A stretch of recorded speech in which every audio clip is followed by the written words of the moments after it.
Bob Iger, the CEO of Disney, has made plenty of promises over the last few years, but when it comes to actually fulfilling them, well, he just doesn't seem to deliver. And when he does, the results are often less than impressive, and that's being rather kind. Recently, Iger mentioned that he wanted to quiet the noise. Do you remember that? At least he was indicating that that's what he wanted to do, because the political controversies that Disney was generating at the time were untenable. Instead, though, it seems that he is plunging the company and doubling down into some very divisive strategies that a lot of people are noticing. And today we're going to be diving into Disney's latest move, the hiring of a new DEI director with a hefty salary, and what this means for the future of this company. Is Disney putting ideology over quality in storytelling? Well, let's break it down. Here we go. Disney has been a household name for my entire lifetime, decades upon decades, even before that.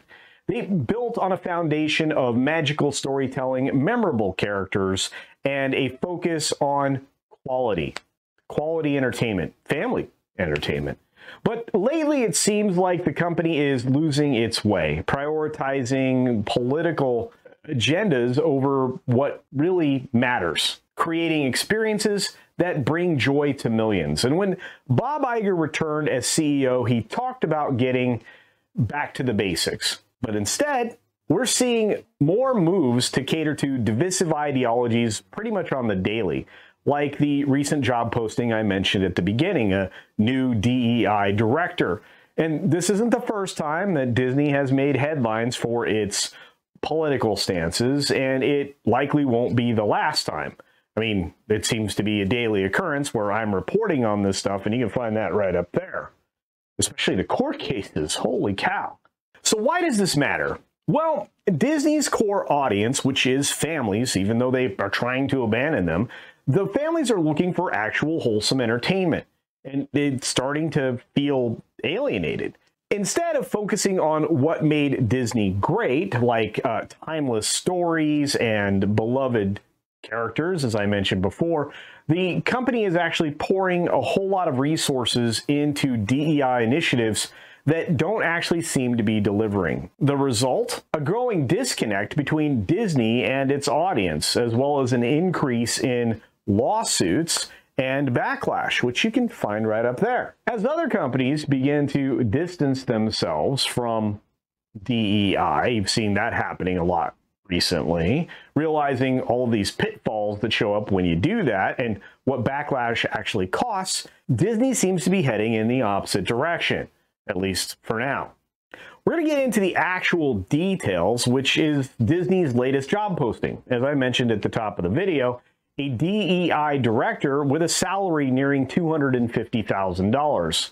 And that's just one example of how the company is prioritizing ideology well over and above common sense in a way that I think bothers most people. And while the salary doesn't bother me all that much, the job description talks about building relationships with, wait for it, stakeholders. And they want to advance their DEI initiatives across the company, but also spread them around to other companies. What does that actually mean, though?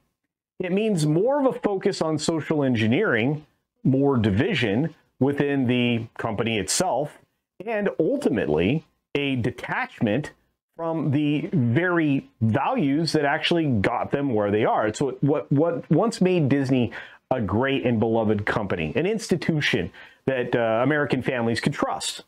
And again, while other companies are realizing that DEI is far more trouble than it's worth, Disney is seemingly committed to doubling down, tripling down, quadrupling down.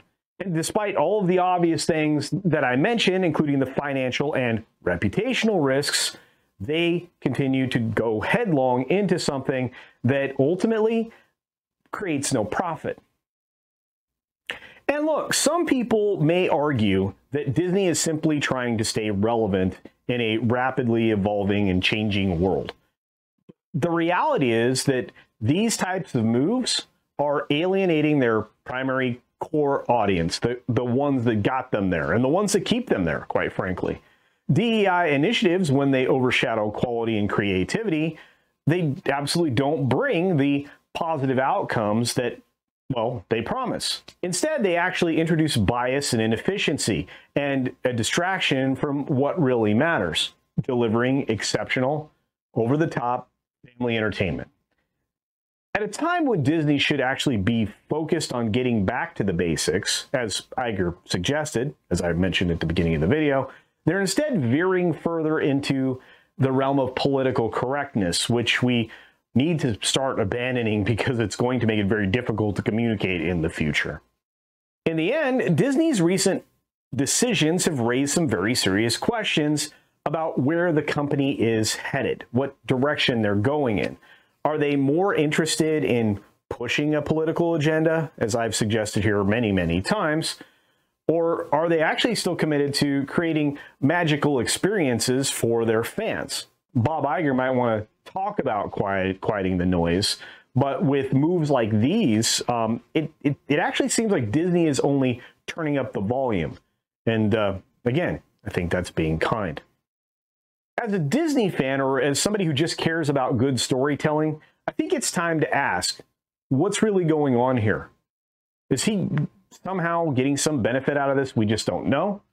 Let me know your thoughts down in the comment section below. And of course, double check you're still subscribed, because about 60 to 70% of you are coming to see my videos, but you're still not hitting that red button. Turn it to gray this time and help me out well beyond the 25K goal that we just hit, that we'll be celebrating on Saturday. I'm sure you don't want to miss Hobo Gandalf. And do share this video around, hit the like button, all of the things. Do all of the things, because it really does help. And you can make as many comments as you want. We'll definitely try to have a discussion in the comments section, which I think can be very productive and valuable. You guys have a lot of great ideas. And I think the conversations down there are quite sparkling, for lack of a better way to put it. As always, be sure to take care of yourself, take care of others, and until next time, see ya.